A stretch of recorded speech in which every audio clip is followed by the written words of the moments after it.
Mwasibire muta, mwasibye mutya, amahoro, agandi, Bible, habari gani, muraho, sangonini, kopango, odeo.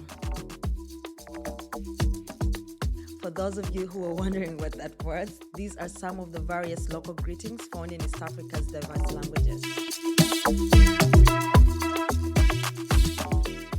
Welcome to SheCentre, the female podcast, where I dive into the issues and experiences that affect women everywhere. I am your host, Resty Kansiime, and I am passionate about creating a safe space for women to share their stories and triumphs. I want to thank you for tuning into my podcast, and I would love for you to join our community and stay connected with us beyond this episode. You can find us on Instagram at _SheCentre_podcast and follow us on Facebook at the SheCentre Podcast. Don't forget to subscribe to this podcast and hit that follow and like button on our social media to be part of the conversation.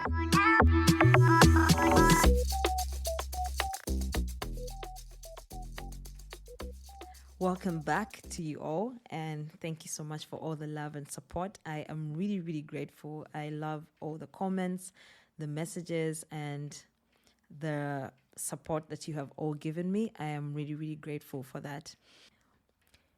We all know that teachers shape the future.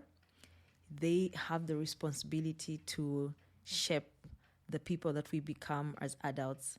And today I have a really, really special guest. She is none other than Dr. Beatrice Byakutaga. She is a prominent member of the Education Service Commission in Uganda, and my auntie. I'm honored to call her my auntie. She is going to share with us about her life growing up from Fort Portal, her move to Kampala for studies, and her decision to start her education career, starting out as an art teacher and later pursuing her master's and PhD, and her role in the education system, basically.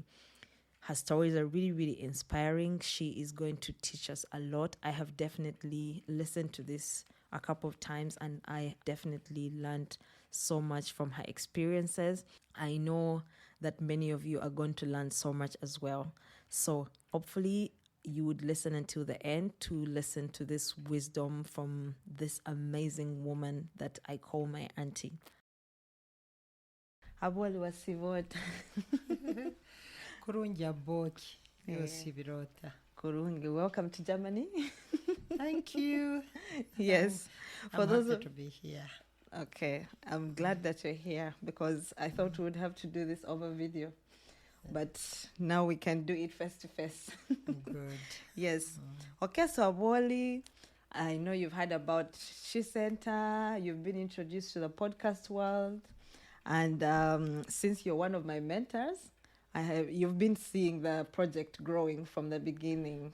And I told you earlier how I am interested in starting a platform to help women everywhere because I was really inspired by the strong women who raised me. So this is why you're here. For this podcast, our point is to tell women's stories so that other women out there who are going through the same thing or who have experienced the same thing can learn from you or can be able to say, okay, if she did this, then I can also manage to do it. Yeah. So my first question to you would be, how did your upbringing shape the values and beliefs, and how have these influenced the career and family life? Okay, thank you, Resty. You know, I grew up in a large family back home in the village in Fort Portal. Our dad was a family man. Yeah, that's him there. Yeah. That dad, you know, he collected almost everybody, every relative in the home. And whenever it was holiday, the cousins, the siblings, the aunties and uncles, all of them visited. And we used to cook a lot of food for the family. Yeah. And for us, it was very exciting to gather people at home, there was a lot of playing and so on. Then secondly, my dad is somebody who loved education. And he always talked to us, you must work hard. Yeah. You must work hard. And he used to like mathematics. So he would buy us books of mathematics and even take us through some numbers, and would solve some problems there. So he encouraged me so much. And in school, in primary, I used to perform well. And he took advantage of that, of encouraging me and making sure that I do all the time. I keep practicing. And then he wanted me to work hard, go to a good school, and so on. So I also didn't disappoint him. Yeah. So I did my examinations, primary living examinations, waited for my results. Which school were you in? The school I was in, Kahinj Primary School. Okay. It was the nearest school to home, and most of us were there. Yeah. So being the eldest, so I did P7 first. Yeah. And everyone was looking up to me Waiting to see. to see what comes out. Yeah. So I did well, and I was admitted to Nabisonsa Girls School. Oh, wow. That was a huge change. Yeah, and first of all, making choices was not easy. I didn't know the schools. All I knew was Chebambe, Nyakasura, those within At home, Fort yeah. Portal. Yeah. And my dad had wanted me very much to go to Nyakasura. Yeah, which is one of the best up to now. Yeah, it was. Yeah. But at school, they used to warn us, if you don't expect super grade, don't bother. Don't waste your time. Don't bother. So we're scared. So I sat with my friend. My friend said, let's put to Nabsunsa, Makerere College, those other schools. So we did randomly make choices. At the end of the day, my dad asked me, where did you put your first choice? Because he had advised, if I don't put Nyakasura, I should put Weranyangi. Yeah. So I told him I had put Weranyangi. He said, oh, fine, you have performed well, you'll be taken. Then selections were over and students were admitted. My dad sent somebody to Weranyangi to go and check. Oh, wow.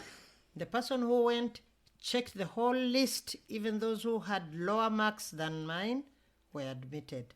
My name was not there. They came back and told him. He came back to me. Did you put your first choice in Weranyangi? I said yes. I stuck to it. But back at my mind, I knew what I had done. Because my friends had told me to put Makerere College, Nabisonsa, those other schools. And my dad didn't want me to go to Kampala. Ah, okay. So we waited. Now, my colleague who had put Makerere College School got her admission. She sent me a message. Have you received your admission? What kind of message back in the day? A letter or? A letter. Oh, yeah. okay. Letters used to come through the post office. Oh. Was she And living mine in Fort hadn't Portal? come. Was she living in Fort Portal or outside? She was living in Fort Portal, but okay. a village away. Ah, nice. So I got so worried. Now they have admitted I'm not in Meranyangi because I didn't put my choice there. In Nabisunsa or Makerere College, I wasn't admitted. My friend had been admitted.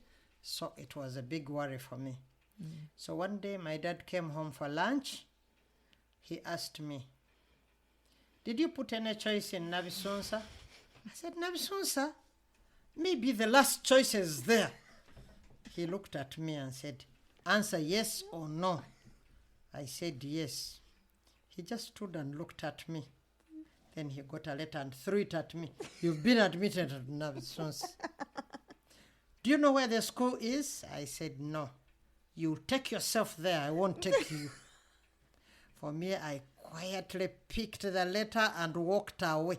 In my heart, I was very excited because I have somewhere to go. So finally, he got involved. He did shopping for me. Oh, wow. And he drove me all the way from Fort Portal to Nabisonsa when I was joining Senior 1. Wow. And my career began from there.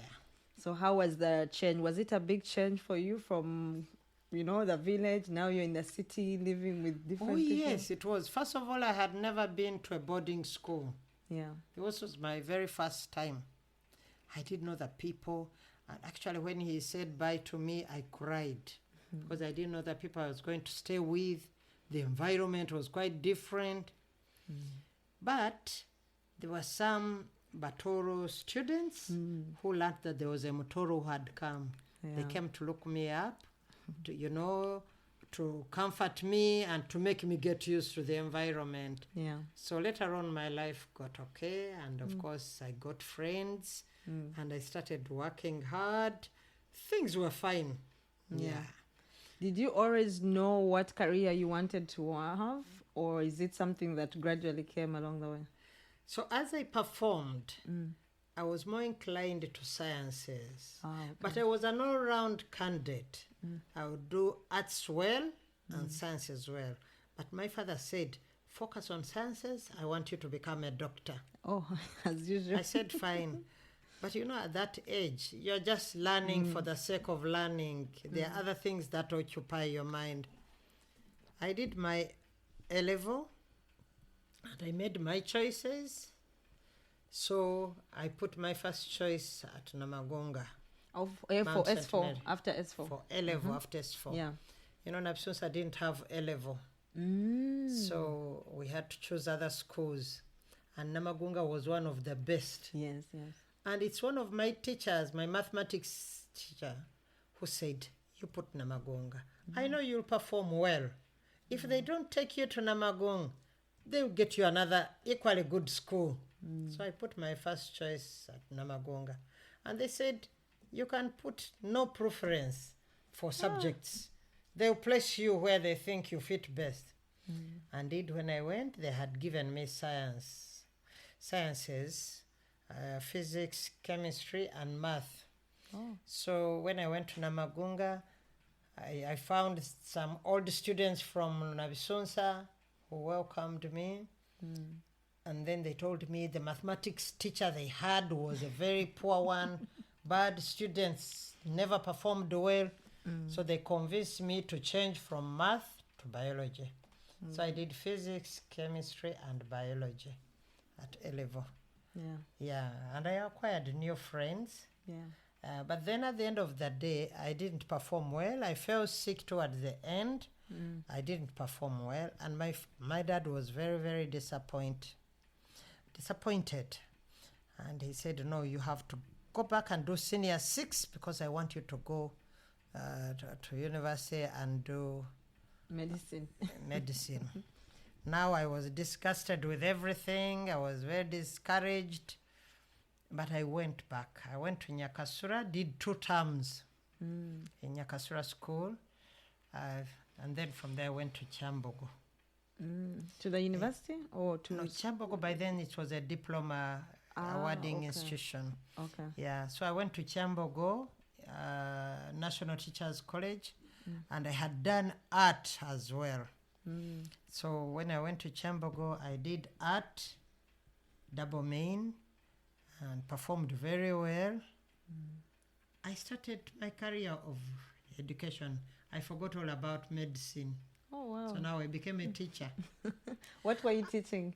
What art subject? I was teaching art to draw? art. Yeah. Oh, wow. I'm an art teacher. That's interesting. I never knew this, actually. I'm an art teacher. So I went to Chibuli Secondary School. That was my first school to teach in. And that's where you met your now husband? Yes. When I was in Chibuli, that's when I met my husband. Yes. Yeah, we became friends when I was there. So I started teaching. I taught for some years, a few years. Then I went back to do a degree. All along, I wanted to move on in life. Yeah, I wanted to move on and achieve my dream. Yeah, no, if people got high degrees, why not me?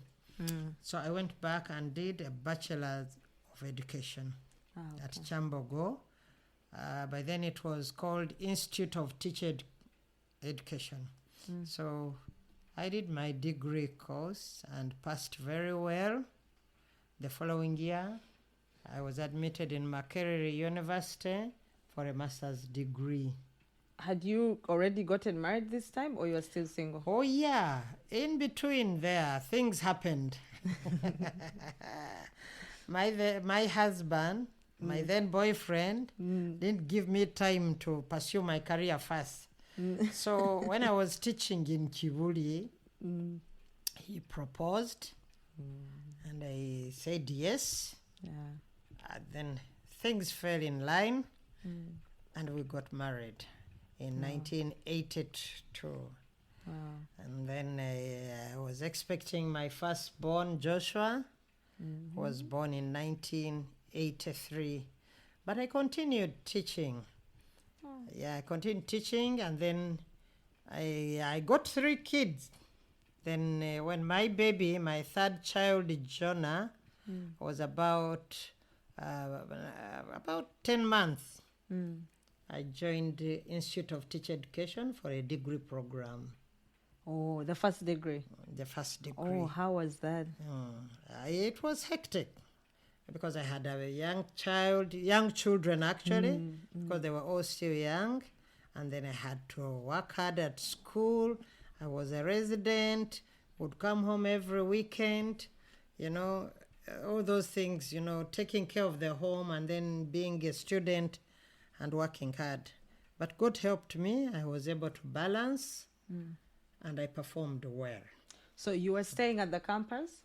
Yes. And over the weekend you'd go home? Yes. So Uncle Stephen also had to take care of the kids when you were not there. Wow, he that's played really his good. part.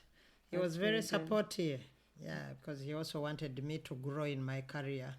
So he was very supportive. He kept the children during the week, and then he would pick me over the weekend and bring me back Monday morning. Wow. Yeah, all through the 2 years I was there. And do the master's program? Then after doing my bachelor's degree, the following year I was admitted for a master's at Makerere University. That was a 1-year course. Oh, okay. And very intensive. Oh. Yeah, so I had also to work very hard, but I was a non-resident commuting from home. Okay. So I still worked very hard. Yeah, I worked Did you have hard. a car, or did you get public transport to go to? No, I had a car. I used to drive to school and back. Sometimes he would drop me and pick me, but he preferred me taking the car and bringing myself back home. Yeah. That was much easier for me. Yeah, but when it came to examination time, I had to move out from home. Yeah, can you imagine? With friends, we went to Chambogo, and because we had to spend sleepless nights reading, doing work, and so on. And I needed time to concentrate on studies. When you're home, you have children, they want you, you get visitors, I couldn't concentrate. So until when I finished exams, I got back home and settled. And results came, I had passed well. Wow. Then I said, fine. But I didn't settle for that. I know, I you're continued. ambitious. And that time, by the time I completed my master's program, I was expecting my last child. Yeah, I was expecting Joel. Yeah, I had already got Ethel, so now I was expecting Joel. By the time I graduated, I already had a baby. Yeah, the last one. So you were pregnant when you were doing your exams? No, yeah, towards the end. Oh, wow. Towards the end. I submitted my dissertation when I was pregnant. But not like, did it affect your education? No, or it was didn't. the initial? It didn't. Okay. It didn't, yeah. So I continued with work, of course. Yeah, but I still was not yet satisfied. Yeah, because I said, my dad wanted me to study. My dad really inspired me a lot and encouraged me. At least he was able to see me through masters. Yeah. Because he attended both my graduation for Bachelor's of Education and then for Master's of Education. Yeah. I missed him when I was graduating for PhD. Yeah, he passed him, Yeah, I went back and enrolled for a PhD. And that was recently. Yeah, And I enrolled. and still, when you were doing that, you were still having a full-time principal job, which was a bit far. And oh wow. Okay, before we That get one- to that part, I want to ask. I know, and we have heard so many stories from you about how during the time, because you said Joshua came at 1983. 1983. Yes. I know in between there's some political instability in the country, and probably also during the time when you were studying. Can you tell us a little bit about this? Because I know many students, I would say men and women, but I would also say women are affected mostly, studying, building a career in a country which is facing a lot of instability. How did you manage to navigate it? Now, by the time I completed HSC in 1979, the war from Tanzania had started. I quickly got back home to Fort Potro. The war intensified. The bombings and so on, they were approaching Kampala. We were home. My dad kept on the radio all the time, and he would brief us of what is happening until when they used to call them guerrillas. The guerrillas, they entered the country, and then they reached every part of the country, and the other soldiers of Obote had to run away, but we were so scared. I remember one evening we were home, we would all collect in one room, and we had family friends who had shifted from town to our village, and the whole house was full. You know, you could not go to town. We were all so scared. So one evening we had gunshots, and that was my first time to hear gunshots, and they were so close, so near. All of us went and hid. I remember my little sister Winnie, she said, I want to go to the toilet.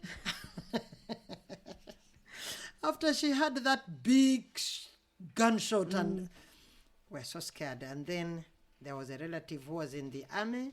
He came to check on us. He said, are you okay? So everything is fine. No one will touch you. But it was a scaring moment. And we were so scared. We were all home. And then we thought peace had come. Now the Tanzanian soldiers were roving all over the place. Then they started telling us they wanted girls, they wanted things, good things, the watches, the radios. Did they come home? Now one day they did come. My dad had people working on a fence around the house. So a soldier came with a gun, and they had killed a man, a big man in Fort Potro. So it was scaring, and we could not go anywhere. And we were mostly girls at home, and Dad told us not to go anywhere. We should keep at home and in the house, not even being in the compound. So we kept in the house. The soldier came. When he came, Dad was working on the fence with the workers, so he went to talk to him. So he told him, I'm told there are girls here. My dad said, no, there are no girls. He said, no. He walked and went towards one of the entrances to the fence, and it was locked. He got so annoyed, he said, I can shoot you people. How do you close everything? What are you hiding in here? We're so scared, and we're all under the bed, hiding. So my dad had to sweet talk him, and he was moving close with him, talking to him. Then finally he went away. He said, next time, don't close your gates and don't hide people. So he went away, and we were very scared. It was also a scaring moment. So we were like prisoners in our homes. That phase also cleared. Life went back to normal, and that's when I went to Nyakasura. And the other war found you in Kampala. Then there came the 1986 war, when President Museveni entered Kampala. That war, we used to hear about it, that it's coming, they are coming, they have now reached Masaka, they've reached where, but the situation in Kampala became tense. I used to teach in Kibuli. I would drive to Kibuli, teach, immediately after teaching, come back home to find my children. And my husband had gone to do his master's. I think he was in a course in UK, so he was not home. Also, it was just you and the kids. Pardon? It was just you and the kids at home. It was me and the kids and my brother-in-law Andrew was in Makerere, and then I had also another brother-in-law David was working. So on the fateful day, the soldiers entered Kampala, and these were soldiers who had overthrown the current government of Obote. Now they entered Kampala. Meanwhile, Museveni soldiers were in Masaka. Now we had the soldiers mutiny, the mutiny of soldiers in Kampala, Bombo, and those areas, and then they chased away those who were loyal to the president, and the president had run away. Now there were gunshots, shops were closed, people were looting, and that found me somewhere. I had gone to buy food in the market. I had gone with my brother-in-law. So we had to drive back. All the roads were full of soldiers. Taxis had gone. People were walking. The situation was really worrying. It was tense. But finally we got home. When we got home, I found my sister Margaret. She used to work at Uganda Railways. She came running, walking all the way from town to our home, which was some bit of a distance. She came on foot until she got home. That was the nearest place she thought she could go to. And then I had another sister, Brown, Rose, and another sister, later, Patience.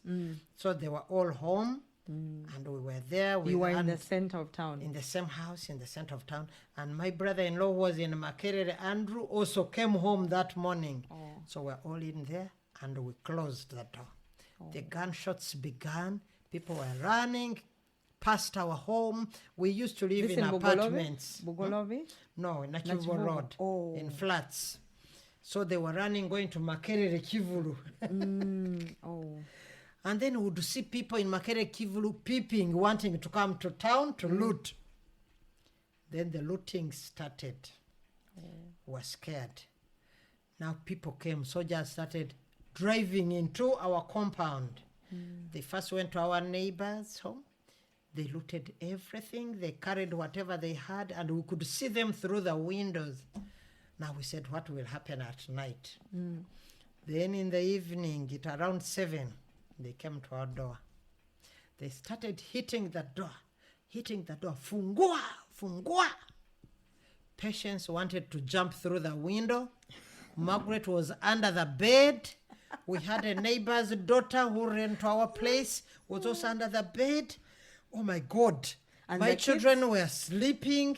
I kept, pacing along the corridor, going to the bedroom, checking on them, coming back. It was a scaring moment. Now my brother-in-law said, you know what? Let's go and open. If they break the door, the night will be terrible. Let's go talk to them. I followed my brothers-in-law. We went to the door, and those men were saying, you are Indi, nakata kufungua mlango. Then we said, sisi hapana wa Indi. What does that mean? They were saying, you Indians, you have refused to open the door. They thought you were Indian. You will see. Because we had Indians who were neighbors. So they thought our flat was that one of the neighbors. So when we came to open, we just answered, we are not Indians. So when they heard us, they said, hey, monapona, that you have survived. So they went away. We thanked God. Oh, wow. So the whole night, those people kept coming. And I think they had earmarked flats which had things. People had beers they were selling in their flats. They went to them and looted them. The whole night there was a yellow car, Datsun model. They would come and park. The moment you would see it, people would say the yellow Datsun has come. And they would take people's property. The whole night they were looting. They didn't take you. They didn't come to take you. No, they didn't come back to us. But they went to our neighbors up, the neighbors across, and the neighbors down. So they took their property, lots of their property, and they took cars which were parked in the compound. They would push them away and take them. The following day, we didn't know. It was bad. Then the following day, there was a lot of shooting, and we saw the government soldiers running. Then when they were running, then in Kivulu, we could see some funny people who had guns. And they would be moving from house to house, outside shooting, and you'd hear the big guns, the bazookas. That moment. Everything had come to a standstill. Life had stopped. No school, no what. You know, those who were in school stayed there. So for a whole week, those people came. Then we realized those were the Museveni group, the NRA. They had entered Kampala. When they entered, they even came up to around our flat, but they never entered. They would hide outside, continue shooting. They would move and move through town until when they chased away all the government soldiers. And they killed very many. So we were there for after some 3 days. People started getting out of their houses, walking, and there were so many government soldier bodies, government soldiers who were killed and along the streets. Did you see this in the streets? We saw some. But finally they removed them. And then somehow peace came back to us. We were able to sleep. Those other nights we were not sleeping. Yeah, and my brother-in-law Dan also came. He was not there, he was not near, but he came to check on us when he heard what had happened. He found us safe. Was it easy for Uncle Stephen to contact you during that time to find out how you were? Or he was just watching everything online from UK? He was watching on TV, news God, that must in have UK. been tough. And those days it wasn't easy because we didn't have mobile phones, we didn't have house phones. Very few people had house phones. And if I wanted to talk to him, I used to go to the post office in town and book a trunk call, and then I would call and talk. Or he would tell me he's going to call, I should go to the post office. I would go and wait for him, and he would call.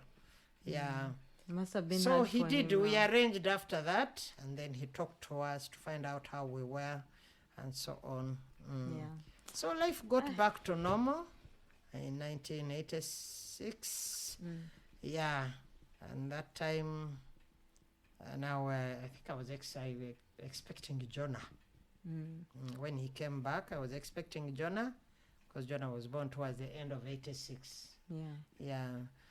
I can imagine this must be traumatizing for, I think, maybe because you had gone through it before, but do you think that this is something that has affected you? Because I know people seeing this firsthand. We hear about war, we are in the house, but seeing it firsthand is another experience. I tell you, war is bad. No one would want to go back to that, to experience it again. Sometimes I pity these young children who don't know what it means, who instigate war. We shall go to the bush, we shall fight. It's not an easy thing. It disorganizes the country at large, and it traumatizes people. It is scaring. You don't know whether you'll survive it or not. Like those big guns, you'd hear it going over your roof, and you'd wonder maybe it can easily land on your roof. I understand it used to land in some places, and some people would get killed. So it is so scaring and traumatizing. It is an experience you wouldn't want to go through again. I can imagine. We thank God for helping you people to make it through. I know. I really appreciate God for that. Okay, He has protected us. I wanted to find out, so I know at that time all the children had not come, but let's speak in general terms. 7 children. Not only 7. I was among those others, extras.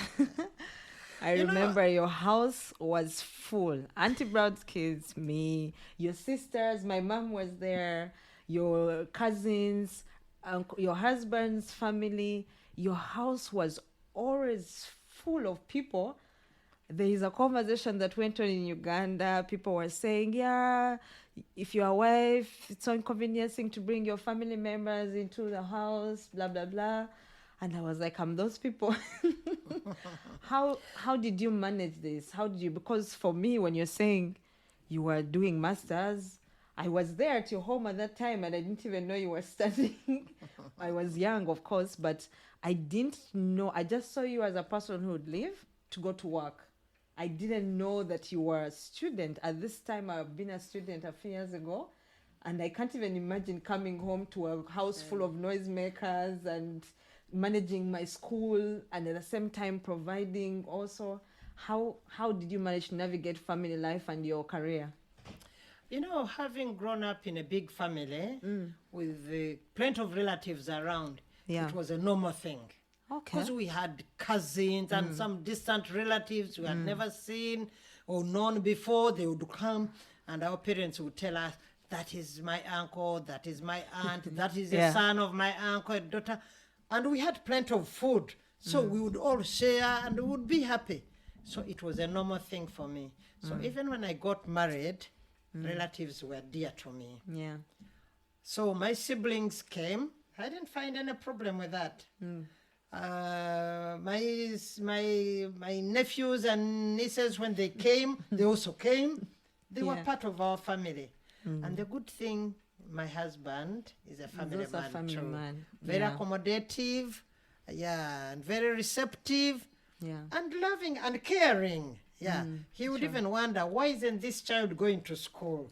So that one, I appreciate God for the gift of him, because he liked what I liked. So our home also became another collecting point. It was. for the rest of the family people. And we managed, and God helped us provide for them. Indeed. Yes. And we always had empathy for others. If someone was in problems, you imagine if it were you. I mean, you would need help. So it didn't matter much. Whether we had little, we would share that. Whether we had what, we would eat that. You know, as long as we are happy and somebody had shelter. So for me, I didn't mind staying with my siblings or my cousins. Even his relatives used to come, and we were with them. I stayed with them. His brothers, his sisters, the nieces and nephews, we stayed together. They came and went. Mine came and went. Resty was part of my family. I think I was the constant. Ime was part of my family, so they grew up with my children. So really, plus others, including my sister's children, they were there. I stayed with Auntie Eddie. Edeline is my sister, and Margaret, my sister. You know, we've been close. So families, everything. Mommy told us last week how, okay, we're recording this in the same week, but she was sharing how you used to give her food when she didn't have food. And me, when I would be at school, I would write a letter and give it to Mommy on visiting day. And in the letter, I would say, "Hello, Auntie Beatrice. Can I please have holidays at your home?" I know. We should share. And you know, Margaret, I have very close siblings, really. Margaret is one of my closest siblings. Then there is Edeline Banaki. Your twin sister. People, You do everything they're part together. of my life. You know, even now I had to travel all the way to Germany to come and see her. I had to sacrifice whatever I had. I said, because Margaret has always been there for me. Sure. I said I have to be there for her. A blessing in disguise for my podcast. Thank you so much. I was planning to tell people I flew you in, but now you have ruined it for me. Okay, I didn't fly in my auntie to do my podcast. I had to ask for leave to come to see Margaret. You know, Margaret has a very big heart. So caring, so loving. She asks you, "How are you? What is it? I have some medicine here." She would even buy medicine and send it all the way to me. "Go and do this." When she's coming, I have plenty of her clothes. I don't buy clothes. If it's a wedding, we know Margaret is coming. Yeah, she covers that. But I think you people have modeled for us. Oh my You've goodness. modeled for us what family means. You've modeled for us what family is, because when one part of the family is going through something, you all come together. You always come together. School fees is not there. Let's do this. It's a wedding. Let's do we this. We support each other. We and support each other. Because I remember when Margaret went, she left and would think about her children. Yeah, I remember we yeah. came to visit you in Izana, where at school we used to come and see you and so on. You'd have holidays with us because we knew Margaret was not there. Yeah, I know why she was at least at peace when she was in Germany. And one thing I want to thank my siblings about, they love my children. Yeah, yeah. Margaret loves my children as if they were her own. Yeah. Edlin loves my children as if they were her own. Yeah. Plus my other siblings, Auntie Brownie, Auntie Beth. Yeah. They really love my kids. Yeah. So I also love them back. Yeah. And I love their kids too. Yeah. Yeah, We do anything feel the to love. do with their children, yeah, it touches me as well. Yeah. It touches me as well. Yeah, Well- I feel I want to do something. I want to do something for them. If I can, I will do it. Yeah. I will do it. When I Yes. was at the As university long as here. it is within my means, yeah. So these people have been there. I do appreciate. My Yeah. children who have gotten married, my sisters have been there. Margaret has traveled all the way to Fort Porto. Beth has traveled all the way to come and be there for the Yeah, my from sisters' America, wedding. yeah. They have always been there. You know? Because Why you're can't I also pay there, back? yeah. You give what you give. You get You what give you give. back. Yeah, Yeah. yeah. You give back. I So I remember- thank God for that. We thank God indeed. I remember I was in the university here. I wanted to tell you, and my friend at the university asked me, every week or every month you're posting happy birthday sis, happy birthday bro. Because for me, I don't see Ethel as my cousin. She's my She's your sister. sister. So every throughout the year, I'm always passing, oh, congratulations, sister, congratulations, bro. My friend said, how many sisters do you have? I said, I can't count, it depends. And also my mothers. I remember when we were getting married, I told my father-in-law, Daddy, I have so many mothers. Because I cannot choose. Each and every one of them has raised me. I can't say that only this one. I lived here, and equally, you people have equally raised us. So I do see that community that you people built, and you sheltered us from so many things that could have affected us, because not every family has that. So I really appreciate you for that. Yeah. Okay, so let's talk about your career now. Apart from, of course, family, let's put aside family and raising children and everything. What are some challenges you've faced as a woman in your career? Yeah, you know, I'm a person who wanted to achieve high. And I always say, if others can, why not me? Yeah. If others have done it, I can So do can it I. also. Yeah. Yes, we can. So, and I had that conviction. I want to get this. Yeah. I'm a go-getter. And nothing stopped me. Yeah. Through all the hurdles of life, Yeah. you know, bearing children, you're a family person. I was working away from home. Yeah. So I had another home there. Yeah. I had a home in Kampala. And there was a home, our family home, our father's home in Fort Portal. By then, my siblings had all gone. They were in Germany. They were all over the place. America. There was no one to take care. And we had an old uncle. I was responsible. Yeah. So I used to take care of the Fort Portal, my workplace, and then my home in Kampala. And then on top of that, I had to continue with studies. Yeah. Because I kept studying different intervals until I reached where I wanted to reach. Because I said, I must get a PhD. Yeah. And you told us we all have to follow you. Yes. And I actually did the PhD to inspire you, the young Yeah, you people. did. Because for me, I had reached almost my climax. My climax. It was now self-actualization. After enrolling, I said, now I want to work hard, get this PhD. So these young people here who are have still no in excuse. school, who have just completed one level, let them be inspired to work hard and reach this level. At least if they are still young and they haven't committed themselves to so many things in life, yeah, they can still achieve what they want. Yeah. I'm glad some of you now have completed masters. And Yeah. I'm sure you're thinking of enrolling for getting there. PhD. You're getting Yes. there. Yes. So it's really my inspiring. friends, my two friends and I agreed to enroll. That is Teopista and Josephine. We enrolled for PhD. And then we met other colleagues there. but it was the hardest of my life because my job was so demanding. Yeah. You are responsible for a whole campus. Now I had gotten an administrative job, which required me to be around most of the times. I'm answerable for so many things. You know, I oversee so many things. In Kira? Before I joined Kira. You were still in Shimoni? No, in Nakaseke. Nakaseke, okay, yeah. I was still in Nakaseke. I enrolled when I was in Nakaseke. And then the job was so demanding. The ministry put us on a mandatory program. So I had to halt my PhD to complete the other one because that was a performance-related program, a course, a certificate in teacher education, proficiency. So for a whole year and a half, I first halted my PhD program. I had to do that one. And I performed very well. I was on the Vice Chancellor's list alone with a distinction pass. Wow. You know, when I set out to do something, I really do it to perfection. Yeah. I don't want to do it half-baked way and so on. I said, I've gone in for it, let me do it. It's like the saying, if you are to eat a frog, you eat a juicy one, the fat one. So that they say she ate a frog.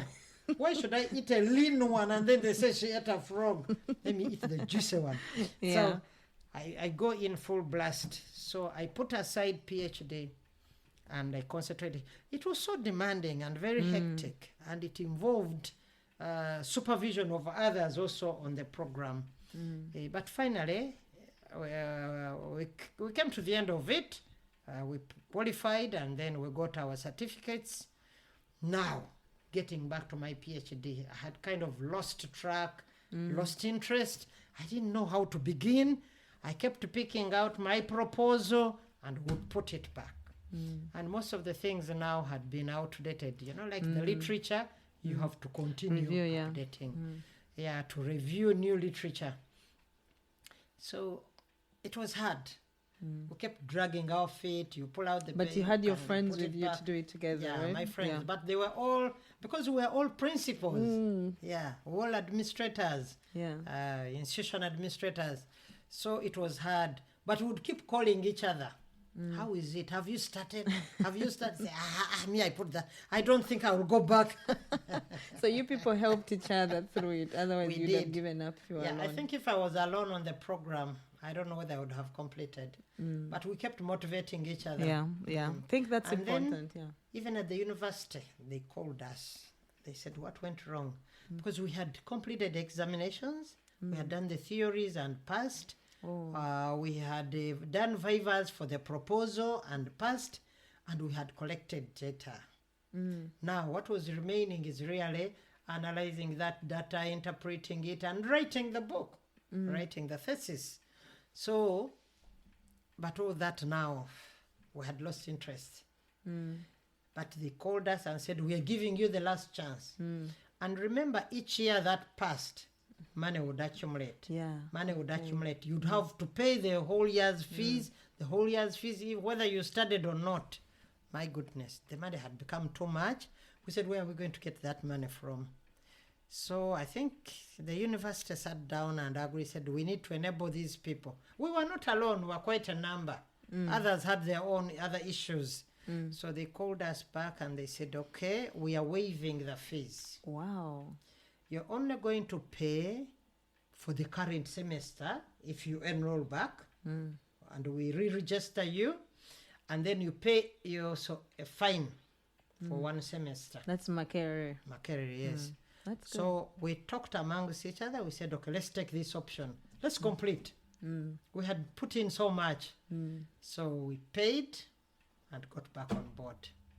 Okay. And all of us, the three, completed. Yeah, I remember. Yeah, and we graduated. Dr. Beatrice Byakutaga. Yeah. Yes, I know. Uncle Stephen calls himself doctor also now. Everywhere, even at work. Yeah. If you came to work, yeah. That's so, good. but the first time they called me doctor, I said, huh? So am I doctor really? So you finally got the doctorship, but not the one your dad wanted. Not the one I had wanted. But I miss my dad. Because he would have been the happiest person. Yeah, I definitely think so. But as I told you, I did this for my young people to follow because I want them to get there. Yes, and you have Because you it have wasn't inspired us. it wasn't adding so much on me, because I was coming to the end of my career and so on. Yeah. But I wanted people like Resty, people like Ethel, Stella, and the rest, Ime, to look up to me. Yeah. To say, if she did it amidst all that, Yeah. family life, work life, then school life, it wasn't easy. You have children, and you were responsible for students in your school, so you were training you're an future teachers administrator to show you have them. to plan for the institution. Don't Oh stop my there. goodness. Yeah, I'm sure the students you've taught in school, I know you were principal, but you taught, but so many of the students I usually see on your Facebook, people you taught long time ago, they said, oh, teacher Beatrice. Yes, And they you do. can think now that They they do. see you've reached, they'll say, oh, that means I can also go further. What's my excuse? And many of them keep writing to me, sending me WhatsApp messages. I have now gotten a diploma. I'm now on my degree program, and I keep encouraging them. If you see someone, I believe if you're in one career, because for me, what I knew about teaching is you do a diploma and you teach. But now you're seeing these days people doing masters, doing research, and it's encouraging because you see someone else doing it, then you want to do it as well. The sky is the limit. True. The sky is the limit. You can do so much. Very do true. so much. Even if you started humbly at the lowest grade, you can upgrade and move up to the highest level. Yeah. People should never give up and say, I started here, I joined the teacher training, I did what, that's the end of me. No, that is the beginning of you. Very true. Yeah. Very true. Despite the challenges. It is what you make it, and it's your conviction. What do you feel in your heart? What do you want to achieve? Yes. And you work hard to achieve what you want. And you'll always get it. Yes. But above all, you have to put your trust in God. Your faith in God. God will always make you achieve what you want. He does everything. He doesn't disappoint. Very true. We can see. And we were talking before we recorded just a little about, because we're catching up on what happened in our lives back. I remember the time where Uncle Stephen lost his job.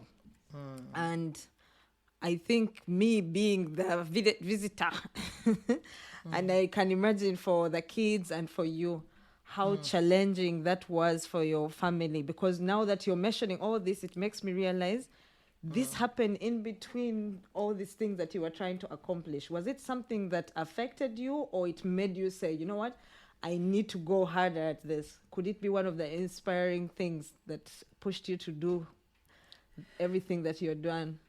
I remember when we had just gotten married, my husband would say, I don't want my wife to do certain things. Owning something like a bar or owning what does she want? Let her do her professional job. After all, I'm there to provide. But along the way, we realized we needed each other's efforts. Him alone, he could not support the family because the children now were growing, and we didn't want our children to suffer. We wanted them to have the best life, to go to the best schools. I needed to supplement. He was providing indeed, but I needed to supplement. And then I said, the job I have is not enough for me. That's why I kept on working hard, reading, so that I can get a better job, a better position, a better pay, something like that. Now time came. His contract with Uganda Revenue Authority was ended. It ended prematurely because they had restructuring and so on. They had to remove people, and it came, I would say, untimely. Like people say, untimely. And we had children in school. Ethel was still in secondary school. Joel was still in secondary school. Joshua was in university. Estella was in university. And Jonah had joined university. Joshua was in the UK in his final semester. South Africa. Jonah was in South Africa, University of Cape Town. He had just started. Now I started seeing stars. Will I manage? Should we pull these children out? I thought so hard about it. It was so traumatizing. But my husband kept encouraging me. You know, men are men. For them, they don't want to despair. Say, no, don't worry. As long as I'm alive, things will work out. Things will work out. You know, of course, his gratuity or his package, end of job package, it came and went. Money never stays. But the needs continued. Yeah. At least Joshua was able to complete. But Jonah, who had just started Cape Town, it was hard for me. I had to work so hard. But I had a very good friend, Margaret, the late. She passed on, Margaret in Sereko. Yeah. She was a very, very close friend of me, and we used to share a lot. She would say, don't worry, Margaret. Beatrice, there's a project that is coming. I'll put you on. So she would put me on projects. We'll go and work, and I'll get some allowances from those projects. I would save money to pay fees for the children. Wow. And maintain the house. Maintain the home and so on. So she used to think about me most of the times. Said, how are you doing? There's another thing coming. There's now a monitoring program coming. I'm putting you on board. Then I would go and you save some little money there. You save some money there. So it kept me going. Yeah. In addition to my small salary. It kept me going. And then, luckily enough, as I said, God never closes A door. completely for you. When he closes a door, A window he opens opens. a window. Yeah. Somehow things would come my way. There's a project that came in funded by Rockefeller. They came, they said, we wanted to work with you. It was a research project. I said, I'm available. They came and looked for me all the way from Nakaseke. Wow. So I joined that project. So they used to pay us some money, some allowances as we worked, as we did research and so on. That money educated Jonah in South Africa. Wow. It was great. But the hard way, but somehow you'd see something coming up. Yeah. And you say, thank God, that one is done. Once I paid fees for Jonah, once I got money for his flight and so on, for his subsistence, you'd say, that is done. And fortunately, in South Africa, they would allow us to pay in installments. So Jonah was able to complete his time in South Africa, and he graduated. Yeah. Yeah. So even these others, they were able to complete. Stella completed her low course and joined LODC. She was able to complete as well. All of them completed. The Ethels went through O-level, A-level, and Joel. God has been good. Yeah. But of course, my husband also was struggling here and there. He joined UMI as a consultant. So at least he would bring something and we'll put our resources together and we're able to run the family. Yeah. So it's good to work together as a team. Very if you're true. married and you have a spouse, Yeah. it's good to support each other for the sake of your family. Yeah. And to build a home together. Yes. And now you recently started a new role. Can you please tell us about this role? You know, you work. Everything has got an end. I say even the good things come to an end. Even when you dance, time You have comes to you have to stop. leave the floor. Yeah. So I also danced. I had to leave the floor. Yeah, because we know you So- are retiring. Then, Yes. you're up again. So my journey, my professional journey in the civil service came to an end. I reached my mandatory retirement age in 2019, September, on my birthday. Yeah. So I left and handed over. I went home. Mm-hmm. Now, but of course, during that year, I was planning, what do I do?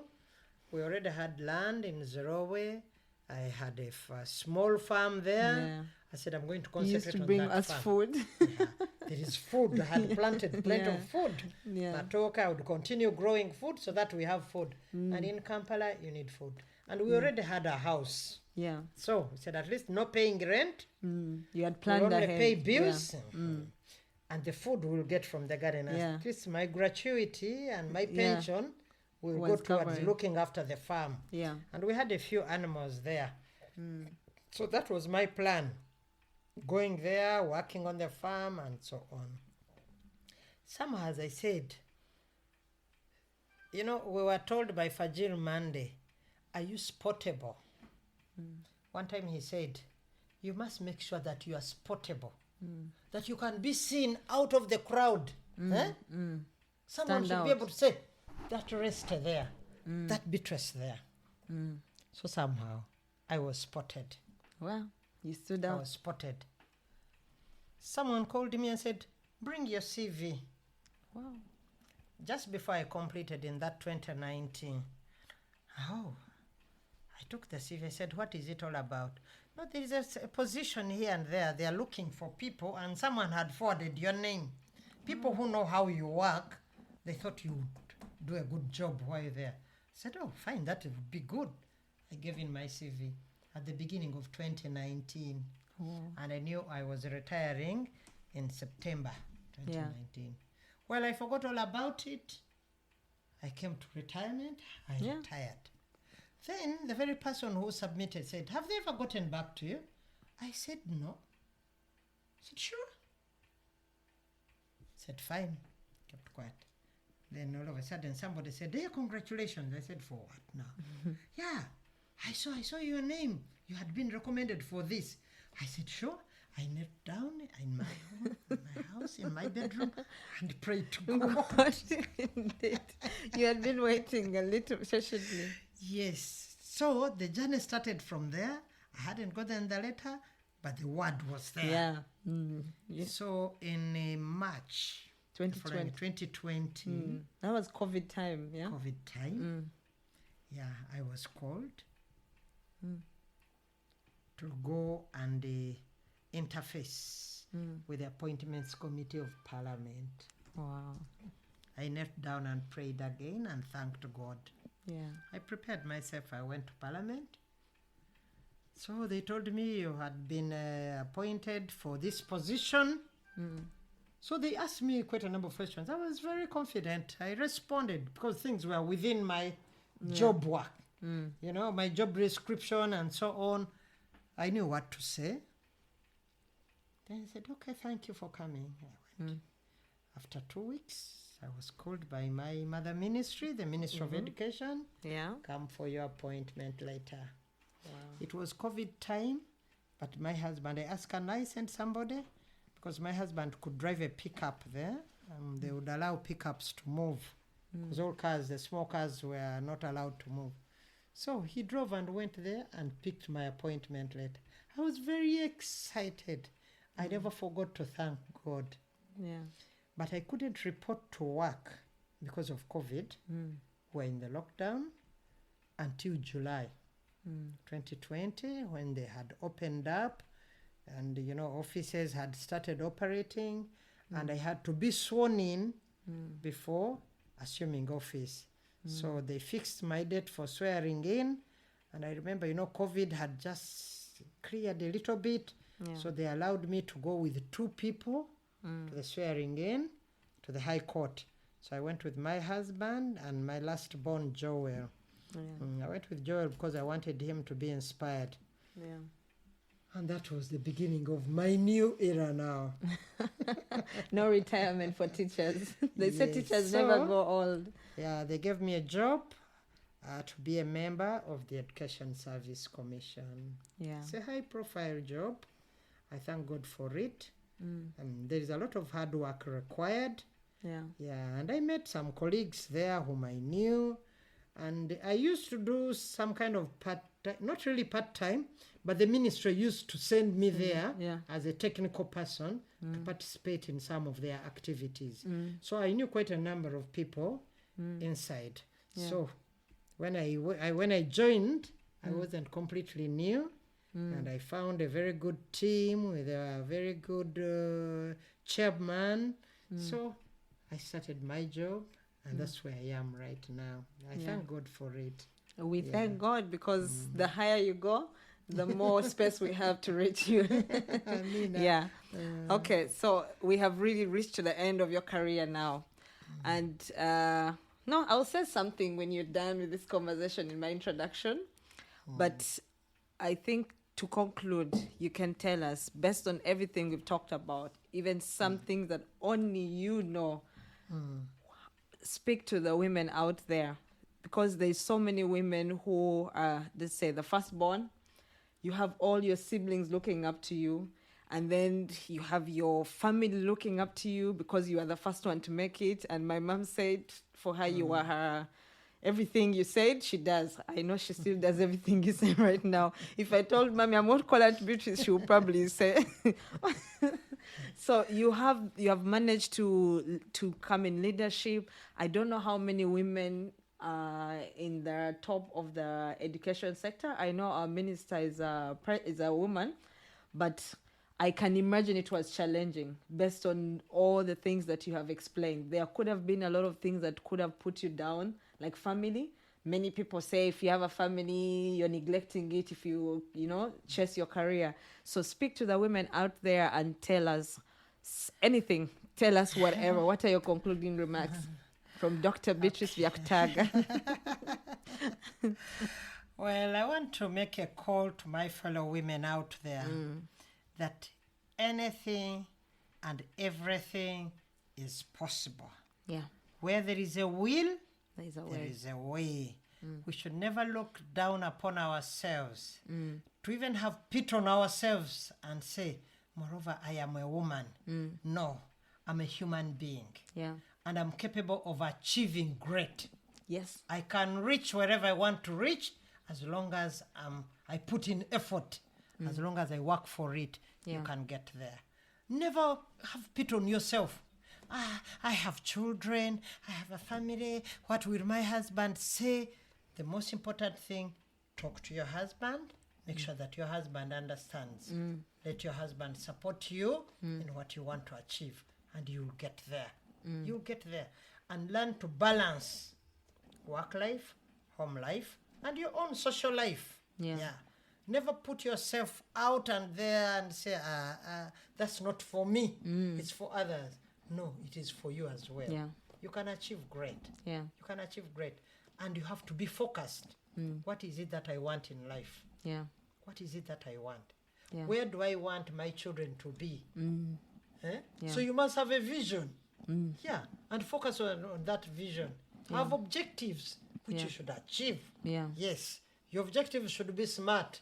They should be achievable. Smart goals, yeah, Get they call there. them. Smart goals, smart objectives. Yes, set those objectives for yourself. You can always make it. Yeah. Being a woman does not deter you from doing anything. Yes. You can do anything that a man can do. Yeah. That a man can do. But most importantly, share with your spouse if you're married. If you're not married, have people you can share with, people whom you confide in. Because sometimes carrying things alone, doing things alone, there's a lot that can go wrong. But when you share, you always get advice here and there. Then another thing is you should have a big heart, a caring heart. Yeah. Give back. An empathetic heart. Yes. Feeling for others. Don't be selfish. Yeah. There are people who are selfish. They keep everything to themselves. The more you give, the more you receive. Yeah. Yeah. The more you give, the more you receive. Yeah. Reach out to people. Be with them. Talk to them. Find out their needs. Give advice where possible. Yeah. Even there are people who can give good advice, but they keep it to themselves. Yeah. They You leave can others change to a lot suffer in alone. someone by So just giving you them can advice. change Yeah. people's lives. Yeah. And sharing is very important. I may have a problem. If I keep it to myself, it will choke me. But if I shared it with you, maybe you've had it before. Exactly. And you had shared it and maybe sorted it out the best way. Well. You can share with me how you sorted out that problem, Yes. and it will help me. Yeah. So sharing is very good. Yeah. Resty, thank you for giving me this opportunity. Yeah. I feel Thank you for honoring me. delighted. Yes. Yeah. To talk to my fellow women and again make a call. Everything and anything is possible. Where Indeed. there is a will, There's a there way. is a way. Indeed. You can always make it. Put trust in God, have faith in God, everything will come your way. Yes. Thank you. Thank you so much. I have one last question. Who are the people you have looked up to in your life that have helped you? I know you've mentioned your dad, but who are the other people who you've looked up to and say, oh, maybe who have encouraged you to say, this person has made me feel like I can do anything? First of all, I will begin. My parents, yes. My dad, I talked about him. My mother, who took me to school. My mother didn't go far in higher education. I think she stopped in P6 or those days. P6, there was no P7. She became pregnant with me. She gave birth at an early age, and that was the end of higher education. But she worked hard because she knew she had me. She wasn't married to my dad. She raised me, left me with my grandmom who raised me. Then time came to go to school. She came for me. Said, I want her to go to school. I didn't know what school meant. Maybe it was for other people, but she said, I want her to go to school. She took me to school. And when I went to school, I thought it was a one-day thing, or the following day she woke me up to go to school. Is it nursery or? There was no nursery. We go to P1 Street. No pre-primary. Those were not there for us. So the following day she woke me up. I said, but we went there yesterday. Said, no, you have to keep going to school. I said, you mean even tomorrow? Even the other day? I So found she it gave very you bad. what she didn't get. Because I wanted to sleep. Now it had become routine. So I regretted why I went the first day. So it became routine. Up to today, I'm still going to school. It never stopped. Yeah. That was the beginning of the journey. That's So good. I appreciate her Your mom. for taking me to school Yeah. and make me realize that Wally, thank you. education is I very hope she important. gets to hear this. I hope she gets to hear I only this. wish she had also gone further, maybe. Through you, But she at went. least Yeah. she encouraged me, and she used to visit me in whichever school I went to. She would board a bus, buy grub for me, and come to school. Every visiting day, she would ask me, tell me, when is your VD? She came to Nabisunsa for every VD. Yeah. She came to Namagunga for every VD. Yeah. So what a parent, really. Yeah. What do you need? And Yeah. I loved her so much. I never imagined I would sleep somewhere without her. Yeah. Yeah, the only place I would sleep without her was my grandmother's place. But of course, as you grow, life changes. So Yeah. you become so adoptive and Yeah. adaptive. You can cope with anything. So I moved on. I joined my dad, and so those two people, and my dad, of course, took on from there. He encouraged me so much Yeah. to read and aim higher. Those two inspired me. Then another person is my late friend, Margaret Nsereko. Yeah. I really looked up to that woman so much. First of all, she was intelligent. Very. She was a very good counselor. You'd get wise counsel from her. Yeah. She'll tell you, you know what? You do this and this.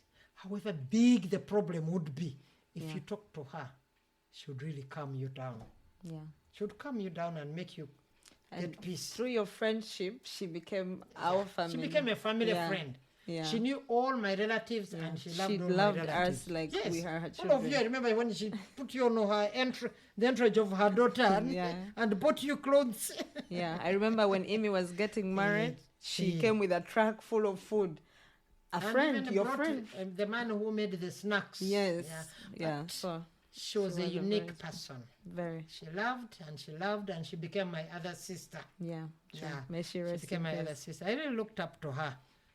She was very good and very encouraging. Yeah. Yeah, that was my other role model.